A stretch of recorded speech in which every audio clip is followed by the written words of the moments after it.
साथियों नमस्कार। मैं शंकर कुमार पात्र, सभापति राज्य ओबीसी मंच उड़ीसा। सभी को ओबीसी जागरण चैनल को स्वागत। आज की चर्चा, उड़ीसा में ओबीसी को उच्च शिक्षा में 11.25% संरक्षण एक धोखा है।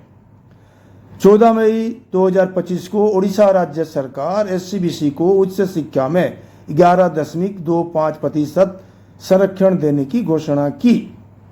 इसी परिप्रेक्ष्य में सत्तासीन दल पहली बार ओबीसी को आरक्षण दिया ऐसा बोल बोल के वाहवाही ले रहे हैं। ऐन मौके पर विपक्ष धरना देकर तथा सोशल मीडिया, प्रिंट मीडिया में छाती पीट पीट कर रोने लगे हैं कि ओबीसी को उच्च शिक्षा सहित मेडिकल और इंजीनियरिंग में भी 27% संरक्षण देना चाहिए। घोषणा की वास्तविकता तथा भ्रम क्या है, स्पष्ट कर देना चाहता हूं। इस संरक्षण की घोषणा से एससीबीसी अंतर्गत राज्य के नॉन ओबीसी जनरल वर्ग के 10 जाति के छात्र ही उपकृत होंगे, ओबीसी नहीं।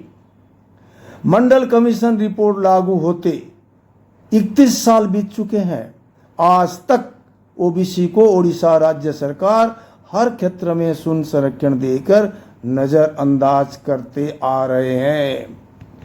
फिर स्पष्ट कर देना सही होगा कि एससीबीसी आरक्षण ओबीसी आरक्षण नहीं है, क्योंकि राज्य में 2 पिछड़ा वर्ग तालिकाएं हैं और दोनों एक समान नहीं है। जैसे पहला, ओबीसी मंडल कमीशन निर्धारित ओडिशा के लिए 200 जातियां पिछड़ा वर्ग तालिका। एससीबीसी दूसरा, एससीबीसी जो कि राज्य सरकार गठित दास कमीशन निर्धारित 210 जाति विशिष्ट तालिका।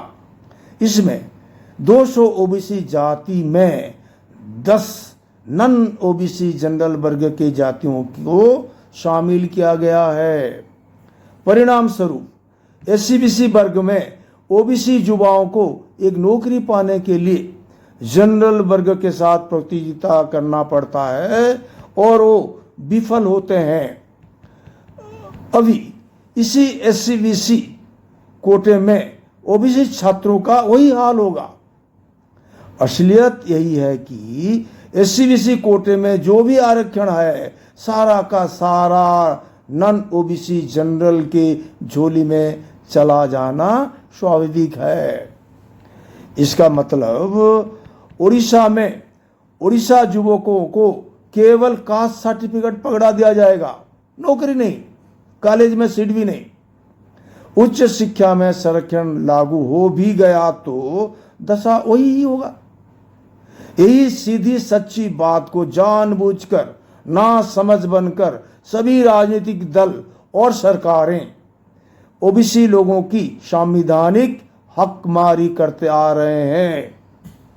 खेद यही है कि सभी राजनीतिक दलों के ओबीसी नेता तथा पिछड़े समुदाय के नेता भी हां में हां मिलाते आए हैं।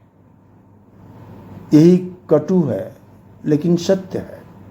अतः उड़ीसा राज्य सरकार से विनम्र निवेदन है कि दीर्घ दिन से वंचित उड़ीसा ओबीसी जनों को फिलहाल एससीबीसी से अलग करके, सेपरेट करके 27% संरक्षण दें।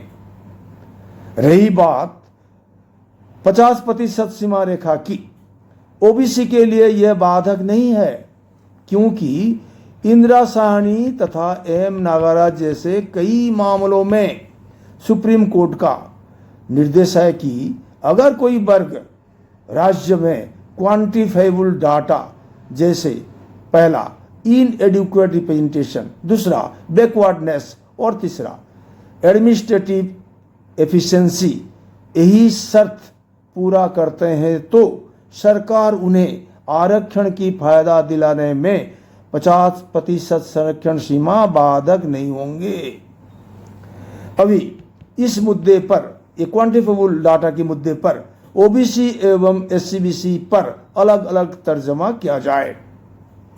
राज्य सरकार आपने बनाए एससीबीसी के पक्ष में राज्य ट्रिब्यूनल में तथा हाईकोर्ट में क्वांटिफिकेबल डाटा न दे सकने के कारण अपने बनाए एससीबीसी रिजर्वेशन एक्ट 2008 खारिज हुआ और 27% रिजर्वेशन घटकर 11.25 में आ गया।